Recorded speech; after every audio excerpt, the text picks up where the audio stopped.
국제축구연맹 FIFA라고 그러죠. FIFA가 십수년 전에 해발 고도 2000m 이상의 축구 경기장에선 공식 게임을 하지 않겠다, 이런 규정을 만들려고 했습니다. 규정을 수정하는 거죠. 선수 보호 차원에서. 왜냐하면 해발이 올라가면 올라갈수록 산소가 부족해져서 굉장히 어렵거든요.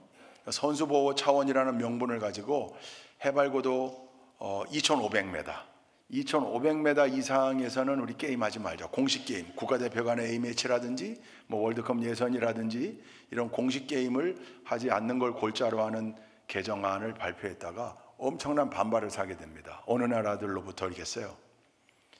고원지대가 있는 나라들이겠죠. 특히 저 남미에 축구라면 뭐 죽고 못 사는 저희 멕시코, 에콰도르, 볼리비아 이런 나라들 다 해발 고도가 낮은 데가 2000m 이상이고요. 엄청 높거든요. 그러니까 이게 이제 논란이 되기 시작하니까 어느 날 그 볼리비아의 당시 대통령이 모랄레스라고 하는 대통령인데 헬기를 타고 장차관들과 함께 그 사하마산이라고 6450고지인데 그 정상 밑에 부분 6000m 고지에 눈 쌓인 공간에 헬기를 타고 갑니다. 그 이제 생중계를 해요. 퍼포먼스이자 이벤트이기도 했고 사실 시위입니다. FIFA를 향한 시위. 그 장차관들을 다 데리고 헬기 타고 거기에 내립니다. 눈이 있지만 특설 그라운드를 거기 하나 만들었어요. 그래서 대통령과 장차관이 한 팀을 이루고 한 팀은 산악인들 한 팀을 이뤄서 거기서 15분 동안 축구를 합니다. 그걸 중계를 했습니다. 대통령도 나이가 있고요. 장차관들이 다 나이가 있죠. 50대 이상 60대도 있고요. 우리도 여기서 축구한다. 축구에도 문제 없다 이거. FIFA에 대한 항의였습니다. 남미 국가들이 워낙 높은 지대에 있는 국가들이 연합해서 반대를 극심하게 했기 때문에 그 규정은 제정되질 않았습니다. 올라갈수록 산소가 부족하니까 여러분 저 축구의 어마어마한 강대국인 아르헨티나나 브라질 이런 나라들도 월드컵 예선하면 에콰도르에 볼리비아에 펀펀이 깨져요. 홈 경기 가서 마라도나의 아르헨티나가 6대1로 졌었다니까요. 볼리비아에. 그 높은 고지에 올라가서 산소가 부족하니까 경기력을 발휘하기가 어려운 거예요. 여러분 이거 생각나는 장면 하나 없으세요? 벌써 40년 전 이야기인데 우리나라가 세계 청소년 축구대회 청소년 월드컵에 박종환 감독이 그 멕시코에 가가지고 거기 2400인가 그랬잖아요. 가서 4강에 올라간 그 월드컵 4강 신화 이전엔 우리가 그거 얘기하며 살았잖아요. 4강 신화. 저도 기억나요. 중학교 시절이었는데 그때는 뭐 TV가 밤마다 있지도 않았고 교무실에서 알려주는 방송하는 거 조그만한 스피커에 그 중계 소리를 생중계해 줬던 기억이 나요. 김종부, 신현호 뭐 그때 나온 게 붉은 악마 아닙니까? 벌떼 축구, 붉은 악마. 야, 저 빨간 유니폼 입고 날아다니는 저 선수들 비결이 있었더라고요. 박종환 감독이 대회 참가 2달 전부터 2개월 전부터 훈련할 때 선수들에게 마스크를 씌웠어요. 마스크를 5분도 못 뛰더래요. 당연하죠. 그게 얼마나 헉헉거리고 과격한 운동인데 축구가 마스크를 쓰고 뛰니 지금이야 마스크가 코로나 때문에 보편적이 됐지만 예전엔 사실 마스크 겨울에 독감이 유행할 때나 정도. 근데 이 마스크를 선수들에게 쓰인 거예요. 왜? 멕시코고 2400고지 가가지고 게임해야 되는데 다른 방법이 없어요. 돈이 없으니까 석 달 전 멕시코 먼저 가가지고 전지훈련할 수 없잖아요. 그래서 생각해낸 고육지책이 마스크를 씌우는 거였어요. 선수들이 욕했을까요? 안 했을까요? 엄청 욕했겠죠. 쌍욕을 했겠죠. 했대요. 실제 미쳤다고. 주변에서도 그렇게 해가지고 거기에 적응이 되는 게 아니라고 그러기도 했대요. 근데 박종환 감독이 뚝심 있게 그거 밀고 나간 거예요. 2달간 마스크 쓰고 축구했던 우리 선수들이 멕시코 가가지고 호흡에 한 번도 장애를 느낀 적이 없대요. 날아다닌 거예요. 기가 막힌 훈련이 실전에 엄청난 열매로 그래서 4강 신화를 이뤄낸 겁니다. 여러분, 우리 한화 이글스의 자랑 류현진 선수 메이저리그에 진출해서 LA 다저스 갔을 때요, 여러분, 메이저리그의 수준이 높겠어요? 우리나라 야구리그의 수준이 높겠어요? 아니, 메이저리그 비교할 수 없어요. 세계 최강 선수들이 모인대요. 놀라운 게 뭔지 아세요? 한화 이글스에서 성적보다 메이저리그 가서 첫 해 성적이 훨씬 좋아요. 근데 그걸 놓고 분석해 놓은 글들이 있어요. 재미난 글이 있었어요. 메이저리그 팀의 선수들이 가기 싫어하는 구장 가운데 하나가 저 중부, 미 중남부에 있는 세인트루이스 카디널스의 홈구장이에요. 너무 습하고 너무 더워가지고 선수들이 재기량을 발휘를 못하는 거예요. LA 다저스의 당시 류현진의 동료이면서도 팀의 넘버원 에이스였던 커쇼도 거기만 가면 죽쓰는 거예요. 근데 류현진은 거기서도 날아다녔어요. 이유가 뭔가? 대구보다 낫다, 여기가. 한국의 대구구장, 삼성 라이온즈하고 그 원정 경기에서 대구에서도 뛰었는데 세인트루이스보다 대구가 훨씬 덥다. 거기서 훈련됐다. 콜로라도 팀의 그 쿠어스 필드는요, 투수들의 무덤이라고 불려요. 구장이 너무 작아요. 야구장은 구장마다 규격이 좀 달라요. 다른 스포츠 경기장의 구장은 딱 규격화되어 있는데 야구는 안 그래요. 그러니까 여러분, 구장이 작으니까 타자가 유리한 거죠. 다른 큰 구장 같으면 외야 플라이 아웃될 것도 홈런으로 넘어가는 거예요. 그래서 투수들의 무덤이에요. 근데 류현진이 거기서도 날아다녀요. 왜? 한화 이글스의 제2의 홈인 여기 청주구장보다 쿠어스 필드가 크대요. 여기 단련이 돼 있어서 뭐 심리적으로 괜찮. 이 LA 다저스의 그 지구 제일 앙숙 라이벌이 샌프란시스코 자이언트거든요. 샌프란시스코 그 팀. 근데 왜 이 샌프란시스코를 또 꺼려 하냐면 여기 팀 팬들이 제일 극성이에요.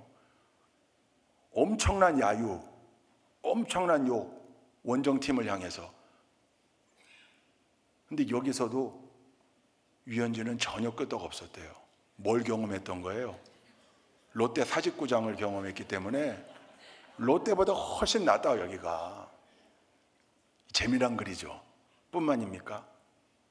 원래 선발 투수가 아무리 잘 던져도 그 뒤를 이어받는 구원 투수들, 불펜진이 그걸 잘 세이브 해줘야 되는데 그거 못하는 경우도 많고, 또는 타자들이 점수를 내줘야 이기는데 투수가 아무리 잘 던져도 타자들이 점수를 내야 이기는데 이게 안 되니까 승을 못 올리는 거예요. 자기는 잘 방어하고 내려왔지만 잘 던지고 내려왔는데 뒤에 나온 구원 투수들이 막 3점씩 4점씩 홈런 때려 맞고 그러면 패전 투수 되는 거거든요. 그럴 때마다 선발 투수들은 엄청나게 멘탈이 흔들려요. 그 다음 경기에도 영향을 미치고 팀워크에도 그게 영향이 되거든요. 근데 정말 평정심을 유지한 게 류현진이래요. 최고였대요. 왜요? 한화에서 늘상 있는 일이었거든요. 그래서 한화에서 구승했던 선수가 메이저리그 가가지고 15승 한 거예요. 재미난 글인데 재미로만 읽을 수 없는 글이죠. 류현진 선수의 인성과 태도도 좋았지만 그가 경험했던 실전들 또한 그에게 훈련이 되고 자산이 된 거죠. 그 경험이 다 훈련이었던 거예요. 그러니까 어떤 상황 하에서도 어떤 악조건 하에서도 결국은 평정심을 유지하며 게임에 임할 수 있는 그 태도와 자세가 우리 한국 야구 환경에서 다 훈련되고 연습돼서 그 메이저리그 가서 꽃을 피웠다는 거죠. 얼마 전에 미국 축구리그로 자리를 옮긴 손흥민이 가자마자 지난달 8월 17일 날 첫 공격 포인트를 올렸어요. 어시스트해서. 그때 그 손흥민의 볼을 받아가지고 골을 넣었던 선수가 있습니다. 그 선수가 인터뷰를 했습니다. 슈아니에라는 선수인데 이 슈아니에가 인터뷰한 내용을 제가 그냥 읽어드릴게요. 손흥민 선수는 첫날부터 정말 놀라운 사람이었습니다. 그는 항상 훈련장에 제일 먼저 오고 모든 훈련을 100% 소화합니다. 거기에다가 끝나고 추가 훈련까지 합니다. 이미 커리어에서 정상을 찍은 탑 클래스 모든 걸 이룬 선수인데도 불구하고 여전히 그렇게 노력하는 모습을 보면서 나도 저렇게 해야 되겠다라는 마음이 절로 들었습니다. 그가 옆에서 훈련하면 저도 따라가서 똑같이 하게 됩니다. 그 선수가 우리 팀에 엄청난 영향을 끼치고 있습니다.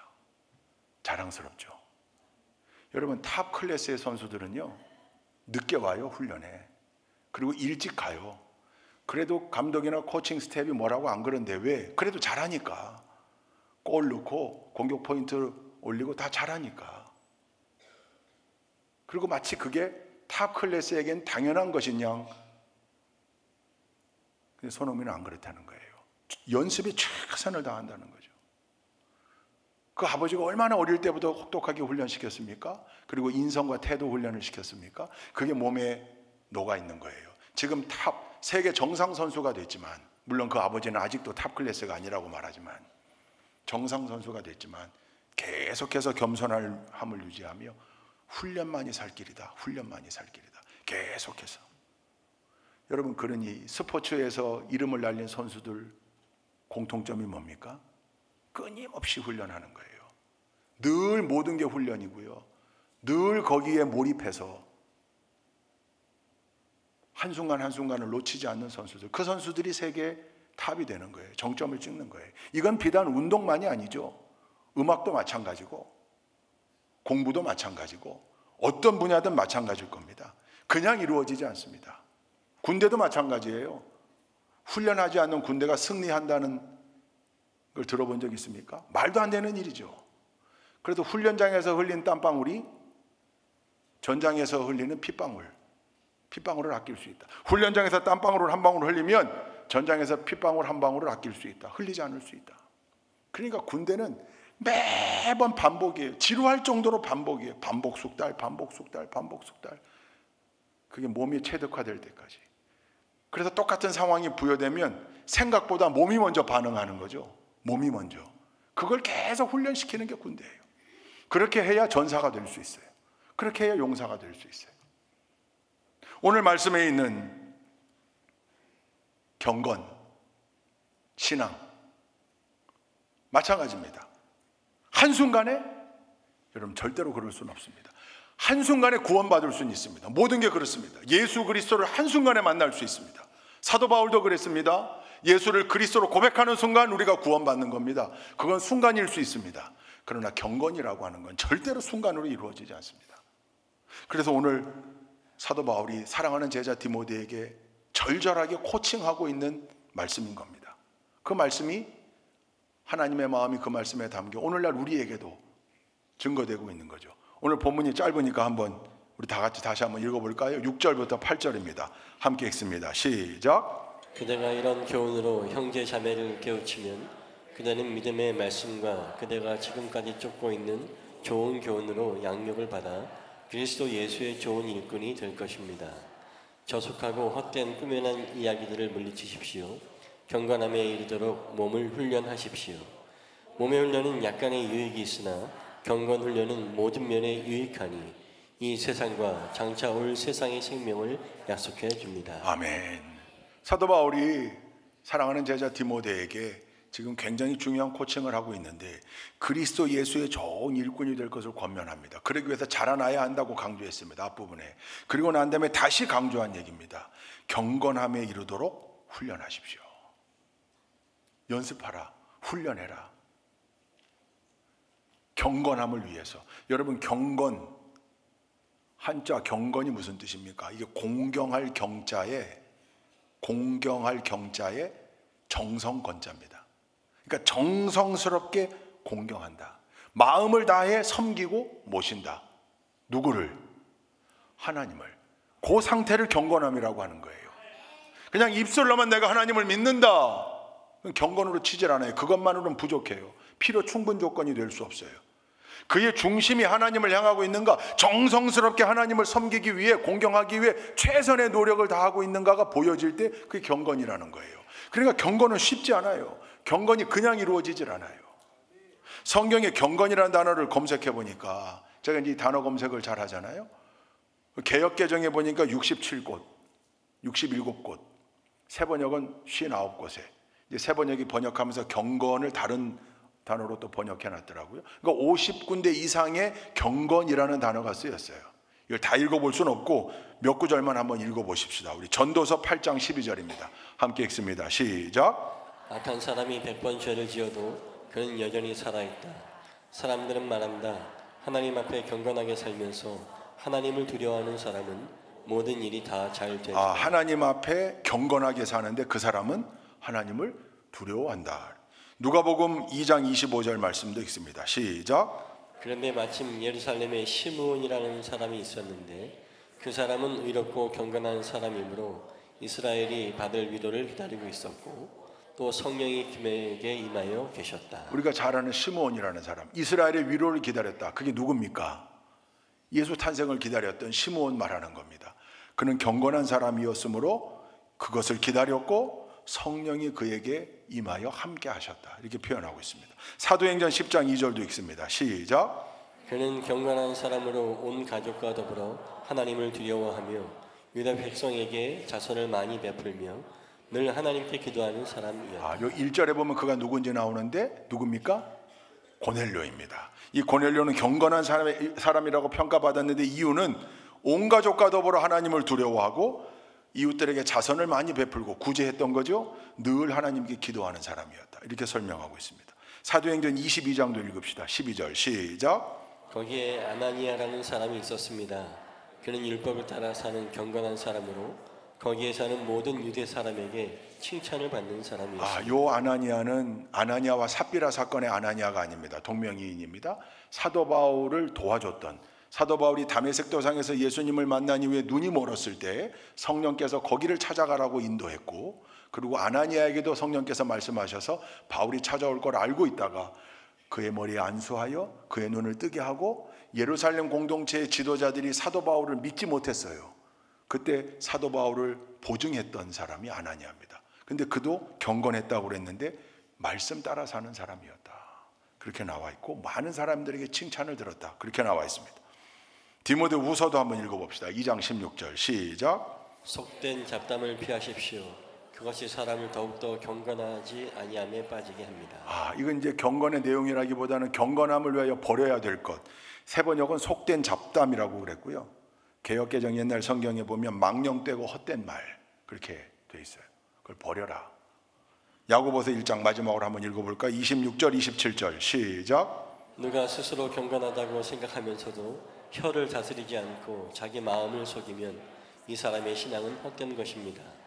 하나님 아버지께서 보시기에 깨끗하고 흠이 없는 경건은 고난을 겪고 있는 고아들과 가부들을 돌보아주며 자기를 지켜서 세속에 물들지 않게 하는 것입니다. 여기는 이 경건에 대한, 우리 말에 대한, 언어 생활에 대한 부분도 나와 있으면서 경건이란 무엇인가가 또 설명되어 있어요. 그래서 지금 우리가 읽은 내용의 말씀들을 다 종합해 보면 경건이란 성령과 동행하며 하나님을 두려워하고 세속에 물들지 않게 노력하고 세상으로 가지 않도록, 악의 길로 죄의 길로 가지 않도록 늘 자기를 쳐서 절제하고 예배와 기도에 힘쓰며 어려운 이웃들을 돕고, 여러분 어려운 이웃들을 돌아보는 건요 계속 나와요.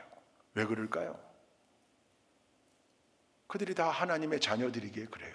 하나님의 아픈 손가락 늘 얘기하잖아요. 아버지, 우리 아버지의 또 다른 자녀들. 그러니 아버지가 그걸 원하시는 거예요. 하나님 원하시는 일을 해드리는 거예요. 그게 어려운 사람을 돕는 거예요.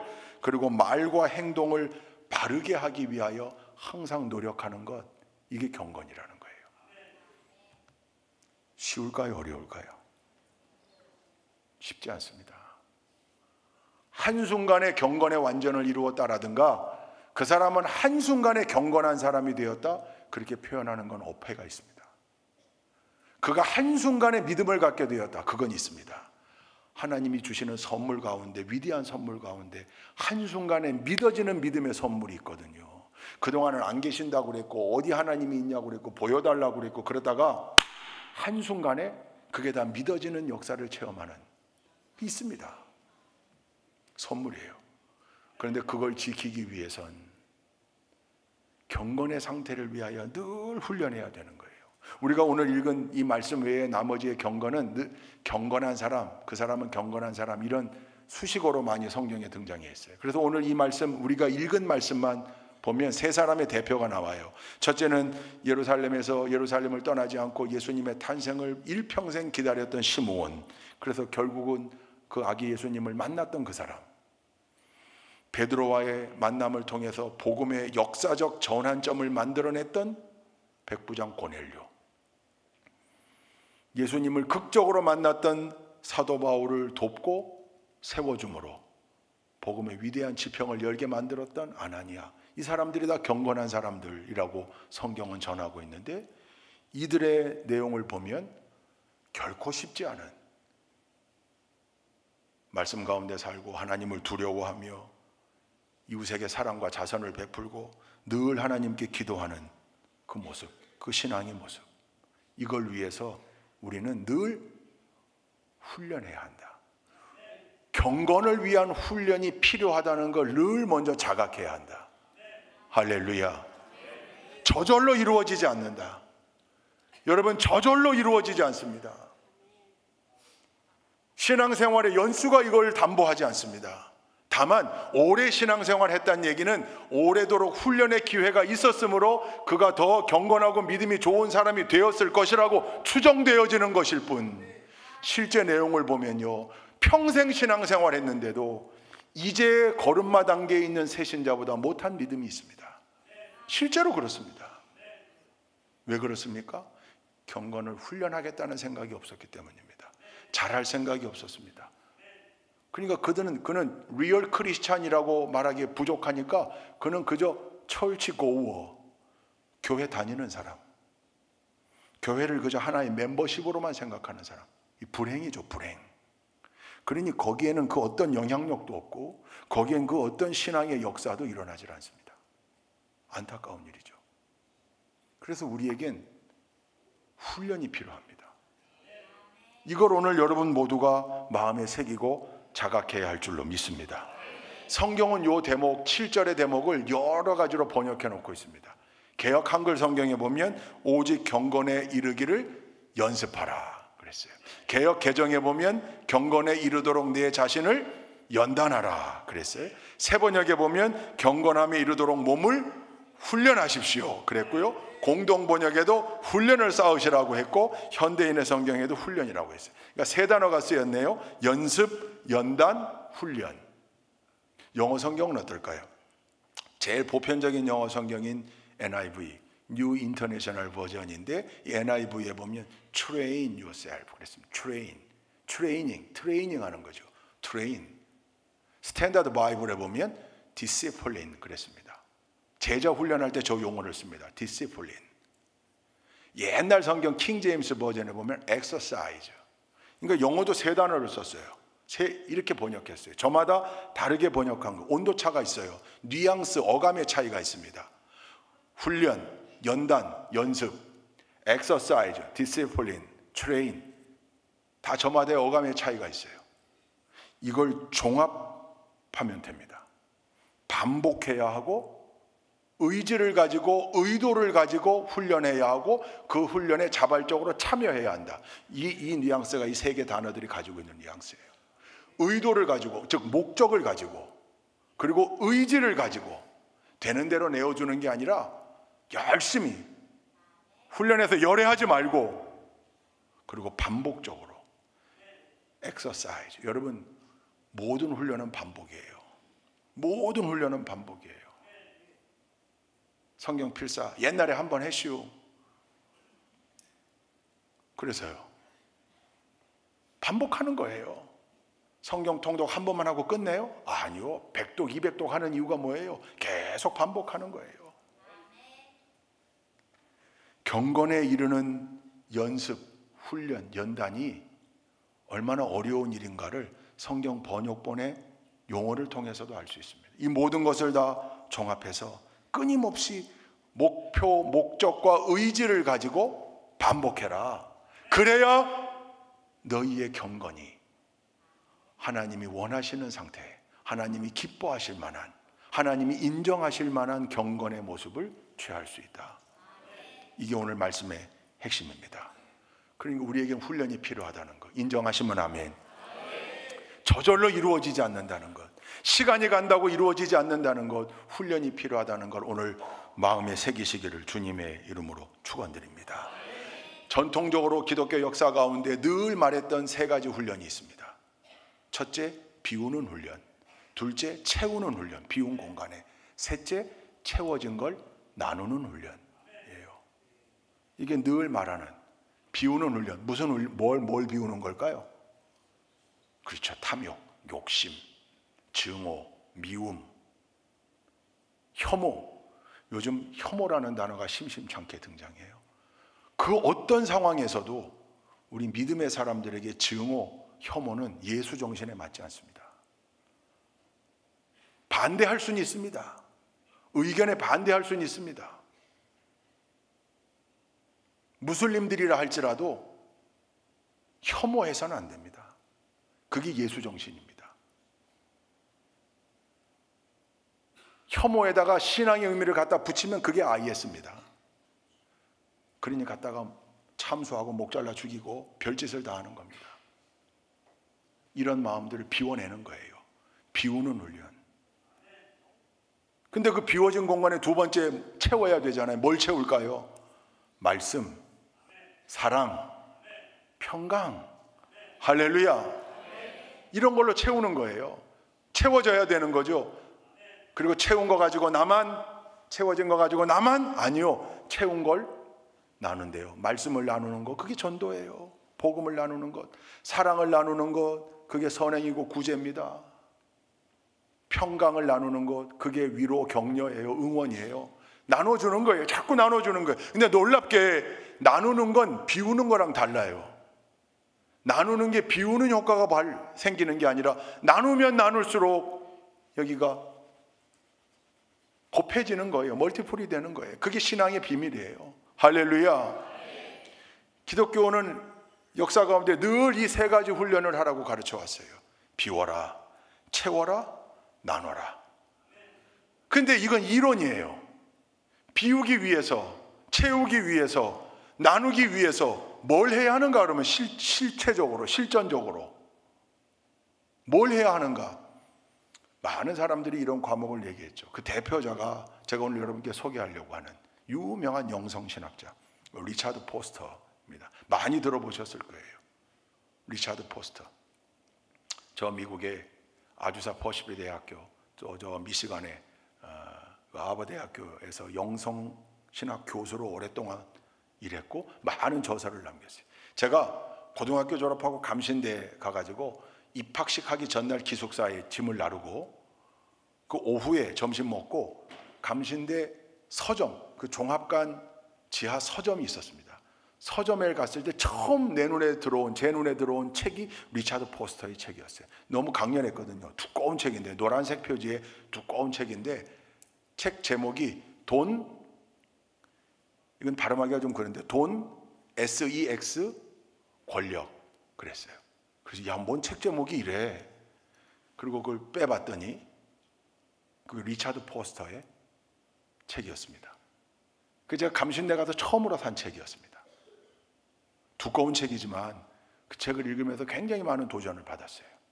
근데 이 리차드 포스터가 남긴 또 다른 책이 있는데 그 책 제목이 뭐냐면 영적 훈련과 성장이라는 책이에요. 거기 부제가 있는데 성숙한 그리스도인이 되는 길입니다. 영성 훈련의 실제적 제안을 여기다 해놓은 거예요. 리차드 포스터의 이 내용이 오늘 제가 여러분께 드리는 말씀의 핵심이 될 것 같아요. 이 리차드 포스터가 세 가지로 정리했어요. 이제 전통적으로 이론상으로는 비우는 훈련, 채우는 훈련, 나누는 훈련인데 이걸 위해서 뭘 연습하고 훈련해야 되는가 커리큘럼을 짰어요. 그걸 세 카테고리로 나눴어요. 첫째, 내적 훈련. 둘째, 외적 훈련. 셋째는 뭘까요? 집단 훈련, 단체 훈련이에요. 이 세 가지 카테고리를 놓고 거기 하나하나 커리큘럼을 짜놨습니다. 우리 모두에게 적용되는 내적 훈련. 첫째, 묵상. 둘째, 기도. 셋째, 금식. 네 번째, 학습. 학습은 성경 공부입니다. 공부해라, 말씀을. 이 네 가지예요. 스스로의 내면을 키우기 위해서는 반드시 이게 필요하다. 여러분, 첫 번째 묵상, 메디테이션.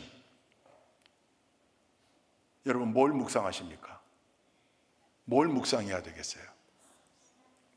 뭘 묵상해야 되겠습니까?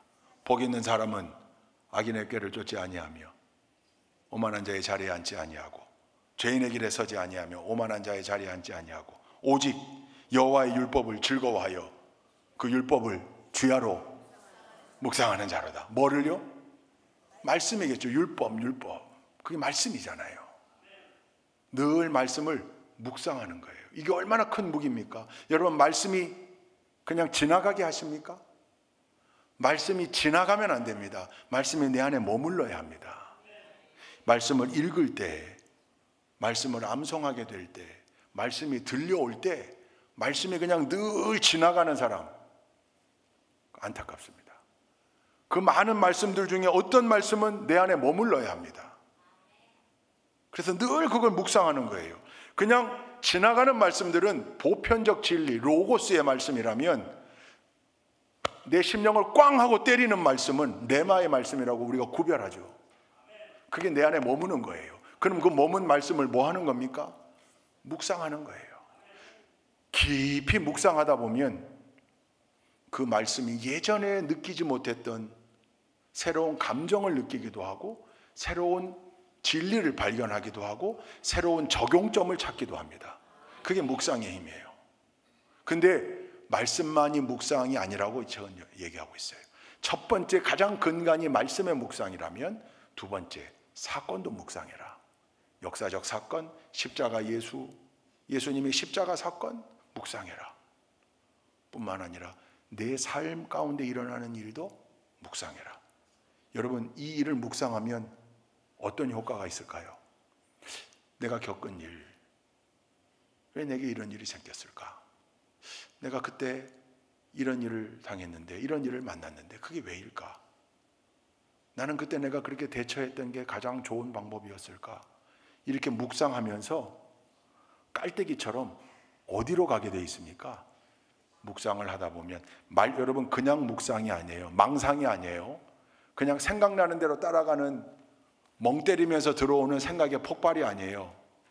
말씀의 반석 위에서 묵상하는 거예요. 우리의 묵상에는 말씀이라는 기초가 있습니다. 그 위에서 묵상하면 그 모든 것은 자기의 성찰로 돌아가는 거죠. 아, 그때 내가 좀 더 성숙하게 했어야 되는데, 그때 내가 조금 더 대범하게 했어야 되는데, 이렇게 되는 거죠. 그게 아니라 사건과 현상을 묵상하라고 그랬더니, 그때 그놈의 자식, 그때 나한테 그런 말을 했어. 누가 내 뒷담화하고 다닌 그놈이야? 여러분, 이거 묵상하면 미움이 에스컬레이트 돼서 증오가 돼요. 사탄의 도구가 되는 거죠.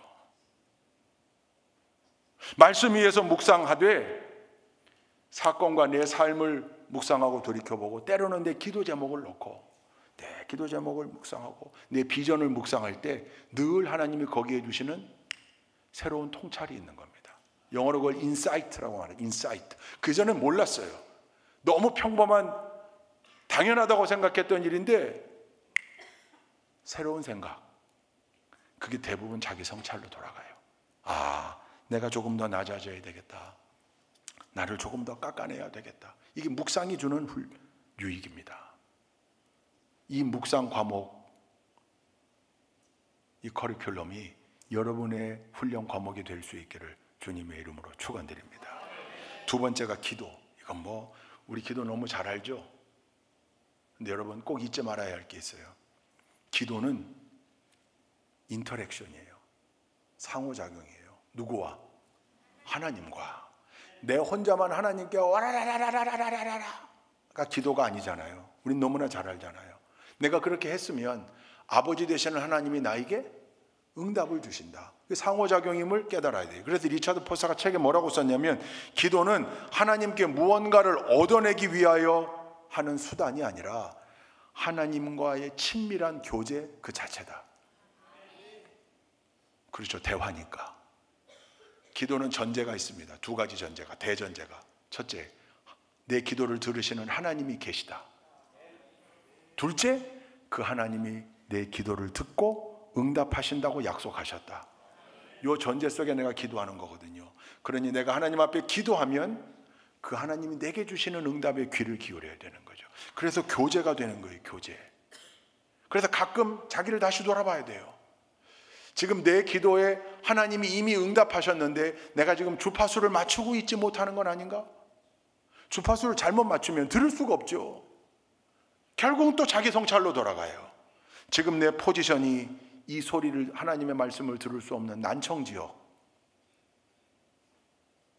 저 어디 술자리에, 도박의 자리에, 물론 때로는 하나님이 거기서도 역사하시더라고요. 안 계신 곳이 없으니까.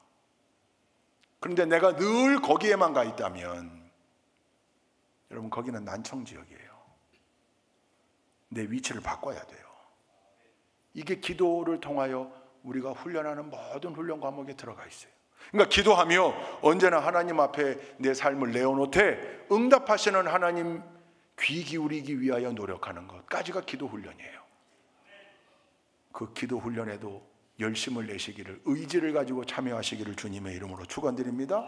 세 번째 내적 연습이 금식이에요. 패스팅. 여러분, 요즘 한국교회에 금식은 좀 구닥다리 훈련인 것처럼 여겨지는 경향이 있습니다. 천만에요. 아니, 진리의 말씀에 구닥다리가 어디 있습니까? 트렌드가 없습니다. 진리는 예나 지금이나, 예나 지금이나, 예나 지금이나. 우리는 그래서 고난주간 때 금식 릴레이 일주일 하죠. 그걸로 충분합니까? 아니요. 특별한 기도의 제목이 생기면 금식해 보십시오. 금식을 작정하고 기도해 보십시오. 곡기를 끊고 하나님 앞에 나와 엎드려 보십시오. 금식이 주는 유익이 얼마나 많은지 모릅니다. 성경에도 보면 금식이 얼마나 많이 등장하나 몰라요. 모세가 하나님 시내산에서 10계명을 받을 때 40일 동안 뭐 했어요? 금식했습니다. 엘리야가 호렙산 동굴에서 하나님의 세미한 음성을 들을 때, 그때 뭐 하고 있을 때예요? 금식하고 있을 때예요. 느헤미야는 조국을 위해 금식했고요. 다니엘도 마찬가지고요. 여러분, 다윗은 회개하며 금식했습니다. 다 금식이 동반됐습니다. 그리고 제일 중요한 모델 누구? 예수님도 공생애를 시작하시기 전에 광야에서 40일 금식하신 후에, 아니 하나님이신데 40일 금식하신 후에 마귀 시험 물리치고 그리고 공생애를 시작하셨어요. 금식이 주는 위대한 유익이 있습니다. 훈련 과목이에요. 기억하시기 바랍니다. 네 번째는 학습입니다.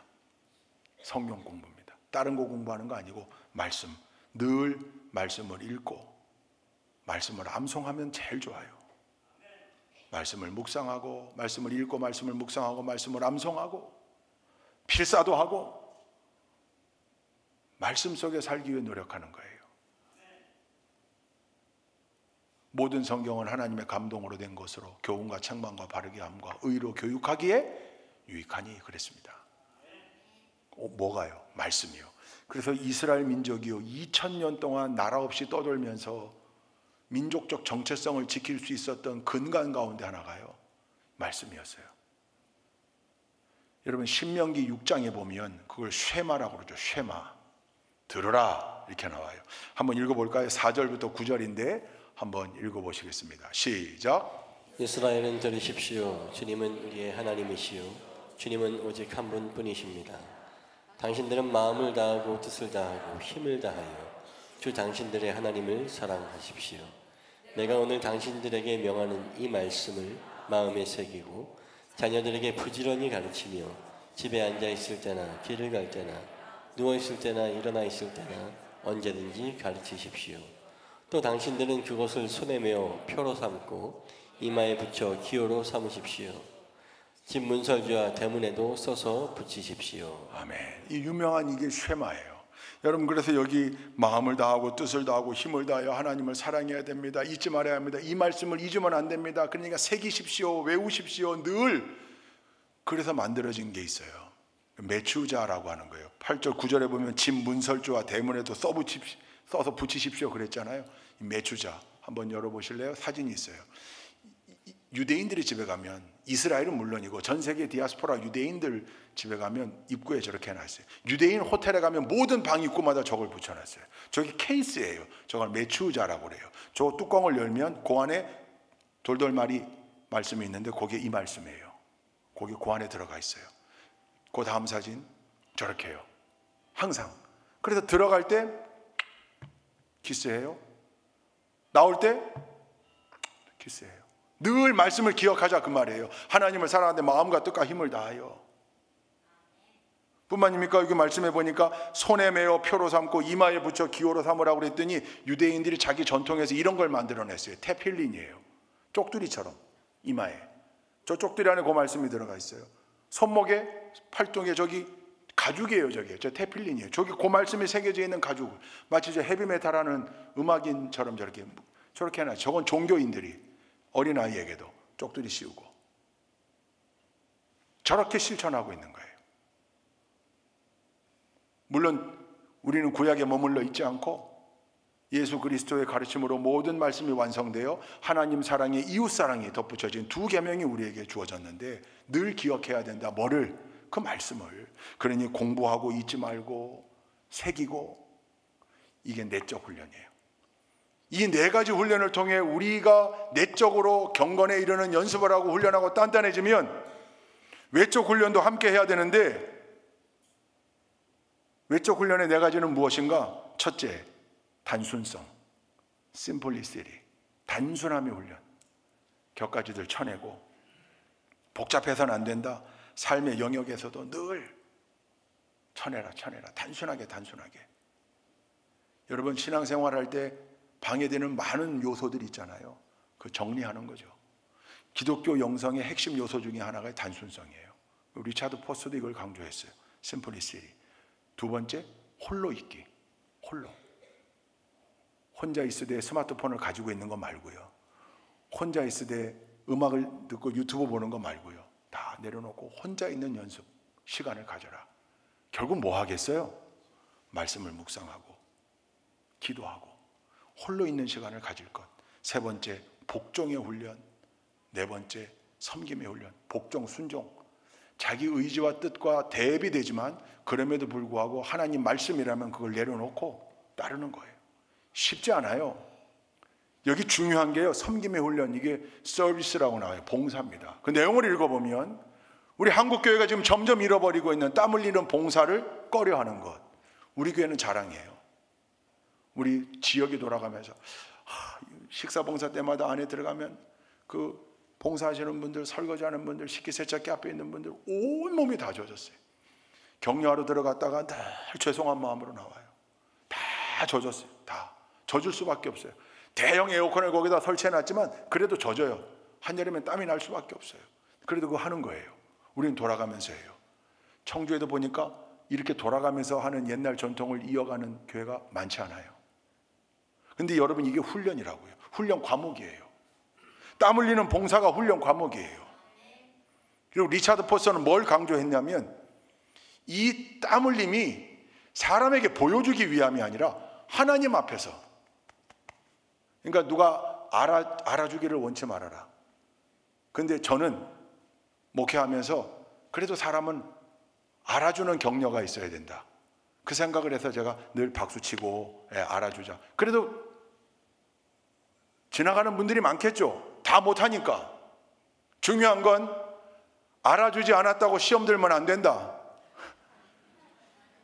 하는 만큼은 알아줍시다. 리차드 포스터는 이 봉사의 자세는 명확하게 하나님 앞에서지 누군가에게 내가 인정받고 알아주기 위해서가 아니다. 그런데 일부분은 좀 알아줍시다. 우리 서로. 그게 격려가 되니까, 그게 힘이 되니까.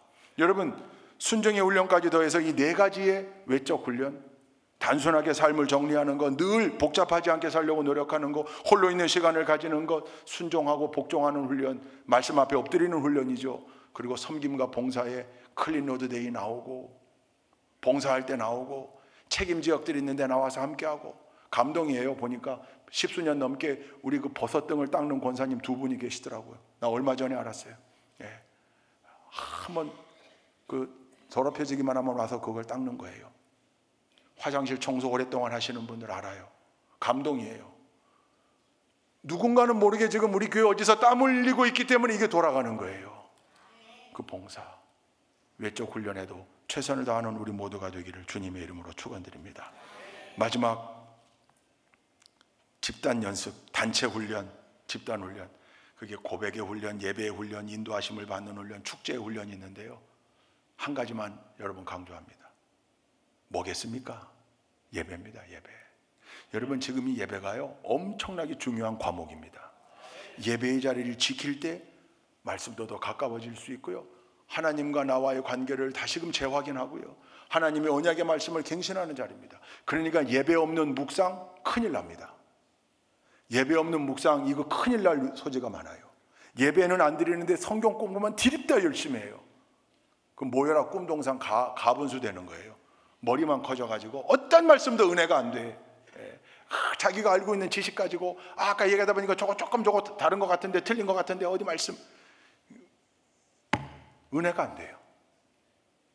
예배가 중심이 되면 늘 낮아지게 되어 있거든요. 왜? 예배자인 우리는 저 밑에 엎드리는 사람이고 예를 갖춰 절하는 사람들이잖아요. 하나님이시니 늘 겸손함과 모든 종합훈련이 예배입니다. 예배를 통하여 늘 갱신되어지고, 예배를 통하여 늘 새로워지고, 예배를 통하여 늘 이 훈련 과목들을 상기하고 다시 의지를 가지고 예배당 밖을 나가는 거죠. 내가 일주일간 살면서 또 이 훈련 과목들 커리큘럼의 의도를, 목적을 가지고 의지를 가지고 참여하겠다. 할렐루야.